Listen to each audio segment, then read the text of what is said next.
Hola, ¿qué tal? ¿Cómo les va? Mi nombre es Virginia, yo soy profesora adjunta de Clínica Médica A y soy una de las integrantes de la unidad de tabaquismo y hoy lo que vamos a tratar es el tabaquismo en situaciones especiales. Vamos a hablar sobre todo como el abordaje, el tratamiento en las embarazadas y en los pacientes que tienen patologías mentales.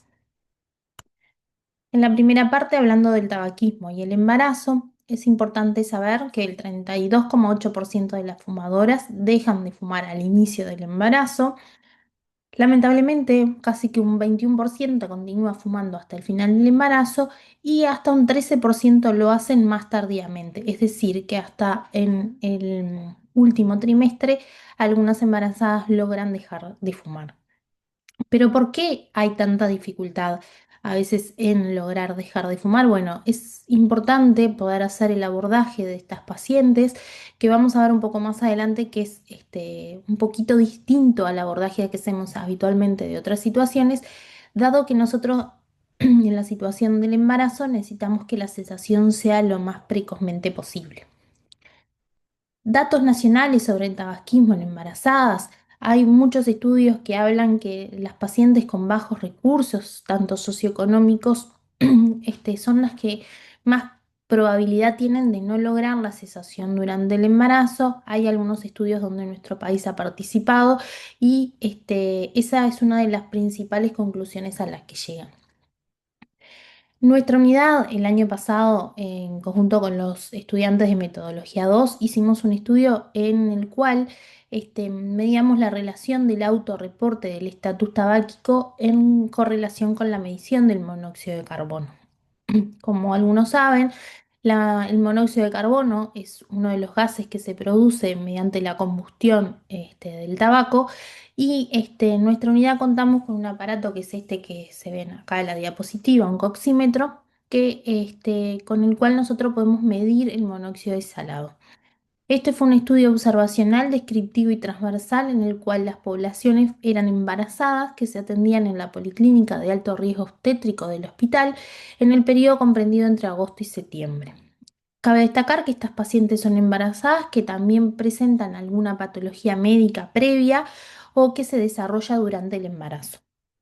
Una de las preguntas que les hacíamos a las pacientes mediante una encuesta es si fumaban o si habían dejado de fumar en el embarazo o si estaban expuestas a humo de segunda mano. Y les realizábamos una medición de monóxido exhalado en la consulta y se halló que había una relación significativa entre el autorreporte y la medición de monóxido. Es decir, cuando las pacientes referían estar fumando, teníamos valores positivos, es decir, valores significativos de monóxido de carbono, y cuando decían que no, se correlacionaban con valores bajos. ¿Esto por qué es importante? Porque muchas veces cuando nosotros indagamos en la consulta clínica, las embarazadas no lo manifiestan o muchas veces temen de lo que podamos decirles, no reportan que se mantienen fumando y muchas veces lo hacen durante todo el embarazo. Entonces es muy importante en cada una de las consultas indagarlo, realizar consejería breve si la paciente no logra o no está en cesación y ofrecerle como siempre ayuda para eso. ¿Qué características hacen pensar que las mujeres, cuando se les diagnostica el embarazo, van a dejar, de fumar espontáneamente? Bueno, está demostrado que las mujeres que tienen mayor nivel educativo, mayores ingresos, cuando ese es un embarazo que es planeado, cuando ya hay controles prenatales tempranos, inclusive la planificación del embarazo ocurre, cuando la paciente tiene intención de amamantar. Si ha tenido abortos previos o cuando es su primer hijo, habitualmente lo dejan de forma espontánea. Si en el hogar nadie fuma, también lo hacen. O si tienen un consumo de menor cantidad, también es una característica que habla de que esa paciente al momento del diagnóstico del embarazo tiene mayor probabilidad de cesación espontánea. Pero cuando nosotros pensamos en el tabaquismo, tenemos que pensar en estas cuatro, etapas del embarazo, es decir, desde el embarazo en sí mismo, en la situación previa en cuanto a la fertilidad, en el parto y en la lactancia. Si nosotros pensamos en el embarazo, las pacientes que fuman tienen mayor probabilidad de embarazos ectópicos, abortos espontáneos, de patologías del segundo trimestre, como la rotura prematura de membranas, el desprendimiento o la placenta previa e inclusive el parto pretérmino. Pero si hablamos de la fertilidad, hay mayor riesgo de infertilidad tanto primaria como secundaria. ¿Por qué? Porque hay enfermedades que se asocian directamente, pero está demostrado que el fumar es responsable hasta de un 13% de las causas de infertilidad pura y exclusivamente atribuible al tabaquismo. Pero si nosotros después pensamos en la lactancia y en el parto, bueno, perdón, las madres fumadoras tienen menor intención de amamantar muchas veces, hay menor probabilidad de iniciar la lactancia en algún momento y hay mayor probabilidad de amamantar por menor tiempo cuando lo hacen en comparación a las madres no fumadoras. Pero si nosotros pensamos en el embarazo como, como una situación especial en la mujer, también tenemos que pensar en los efectos que va a tener el tabaco directamente sobre el feto y el recién nacido. Los hijos de madres fumadoras pueden presentar bajo peso al nacer, se asocian sobre todo con problemas después en la adultez. Estos niños tienen más probabilidad de desarrollar enfermedad coronaria, diabetes tipo 2 y obesidad. También en la mortalidad perinatal, el síndrome de muerte súbita del lactante, hasta en un 10% se atribuye al tabaquismo materno. También está demostrado y en mujeres que fuman durante el embarazo hay riesgos de malformaciones congénitas como el labio leporino, el paladar hendido y algunas otras malformaciones cardiovasculares. Y algunos niños, cuando nacen, algunos bebés tienen y pueden presentar síndrome de abstinencia o alteraciones del examen físico hasta al quinto día después de haber nacido. Pero bueno, ¿cómo tenemos que intervenir cuando tenemos contacto con una mujer embarazada? En la Guía Nacional de Abordaje del Tabaquismo, que es la que ustedes tienen colgada en el EVA y está disponible para poder acceder en la página del Ministerio, recomienda que todo trabajador de la salud, independientemente que sean médicos, parteras, enfermeras, realicen una consejería breve a una mujer fumadora embarazada o en el periodo de lactancia. Nosotros en la embarazada, al igual que en una persona no embarazada, aplicamos también el ABC, pero con algunas consideraciones. Nosotros vamos a averiguar, hacer consejería breve y apoyar en la cesación. Cuando hablamos del averiguar, bueno, en todas las mujeres hay que averiguarlo en todas las consultas. Es decir, hay que averiguar si fuma, averiguar la exposición del humo. Estas mujeres suelen esconder su consumo y no admiten que lo hacen.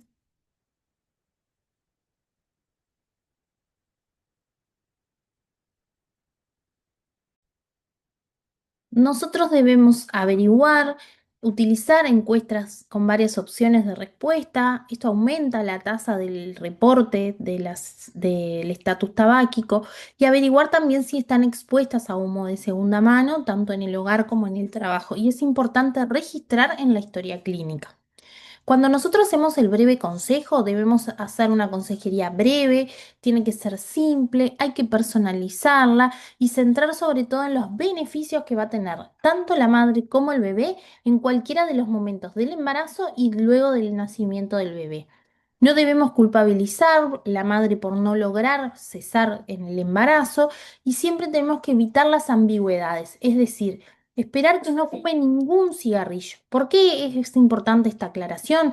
Porque aún hay situaciones o a veces inclusive a colegas que todavía les dice a las mujeres que pueden fumar inclusive hasta uno, dos o hasta cinco cigarrillos en un embarazo y que no, que lo pueden hacer sin ningún riesgo. Esto no es así y está demostrado que desde que uno fuma un cigarro, el riesgo se presenta de la misma forma.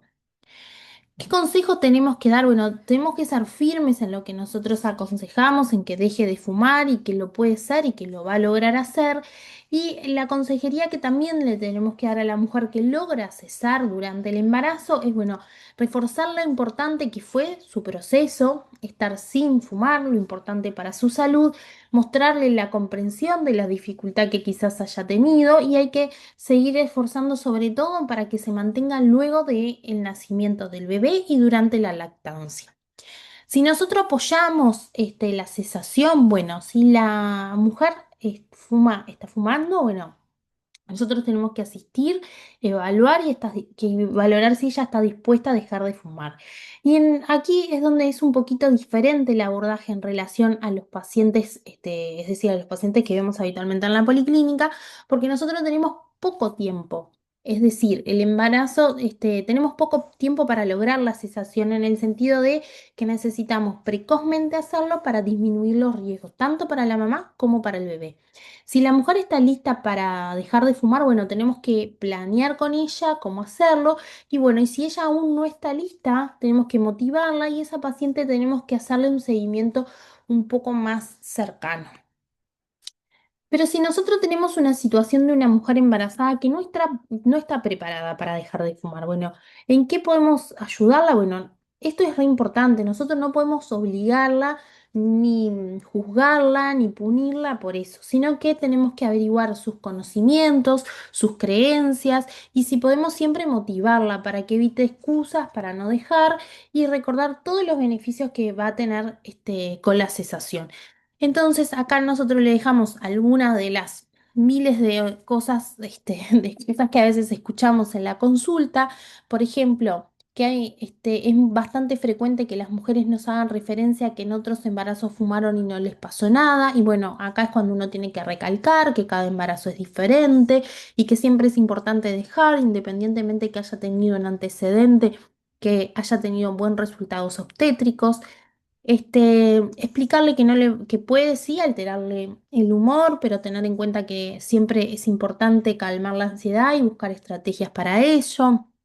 Por ejemplo, si ella ya fumó durante muchos meses en el embarazo y hace referencia, bueno, de cuál sería el beneficio, por qué dejar si yo ya fumé más de la mitad, más de 5, 6, 7 meses, bueno, decirle a la mujer que es importante que dejar de fumar independientemente del tiempo del embarazo por los beneficios tanto para ella como para el bebé en el parto y después en la lactancia.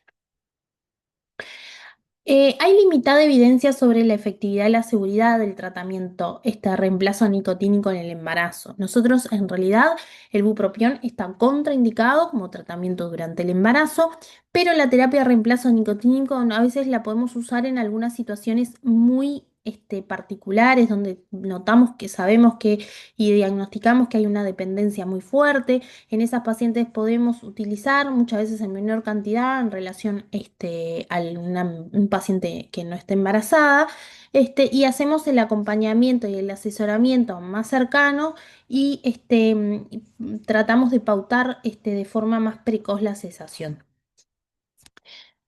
Hasta aquí hablamos del embarazo. A continuación vamos a hablar sobre el tabaquismo y la patología psiquiátrica.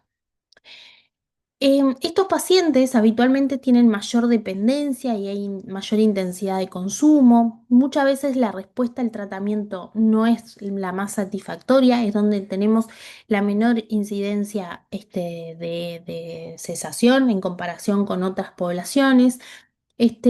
Hay eventuales contraindicaciones, sobre todo interacción de fármacos, sobre todo en los tratamientos de bipolar, en el alcoholismo, a veces en el uso de algunos psicofármacos que se pueden contraindicar en relación a los fármacos que utilizamos para la cesación. La elección de la modalidad del tratamiento tiene que ser muy individualizada, sobre todo tratar de que el seguimiento sea muy personalizado en comparación a veces en otras situaciones.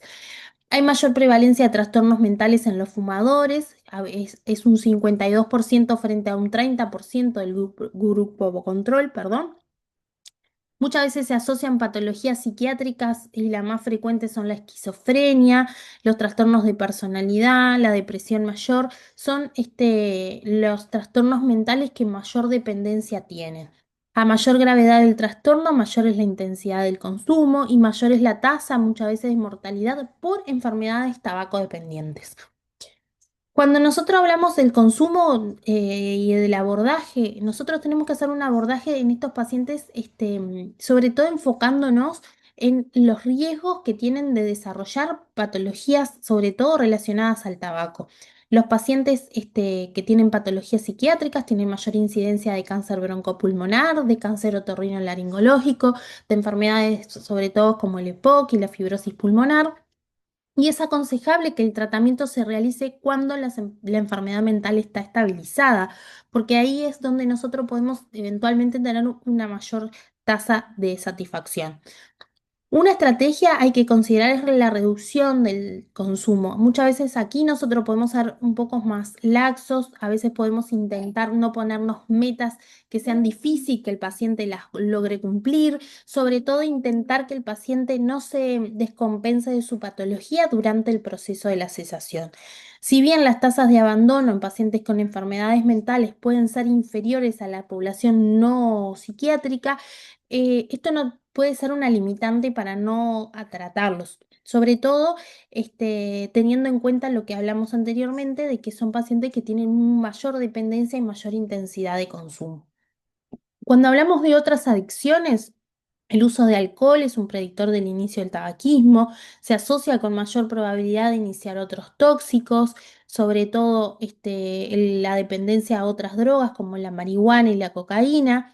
Y muchas veces hay factores neurobiológicos comunes, sobre todo en los efectos en los receptores a nivel cerebral.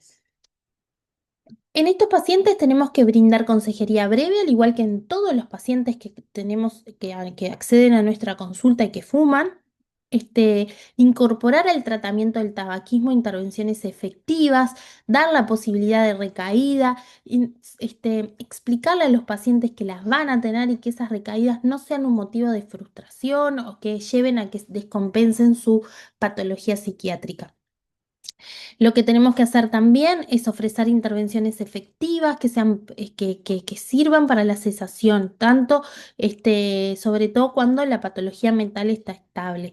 Valorar si hay necesidad de tratamiento farmacológico, si la intervención para dejar de fumar se realiza fuera de un servicio de salud mental, es imprescindible contar con el aval del psiquiatra cuando nosotros tenemos que incorporar algún un fármaco que tenga que ver, que pueda eventualmente interactuar con los fármacos habituales. Es importante recalcar que independientemente de que estos pacientes necesiten un abordaje interdisciplinario, es fundamental intentar lograr que lleguen a la cesación, sobre todo por los antecedentes que nombramos de la mayor incidencia de enfermedades tabacodependientes.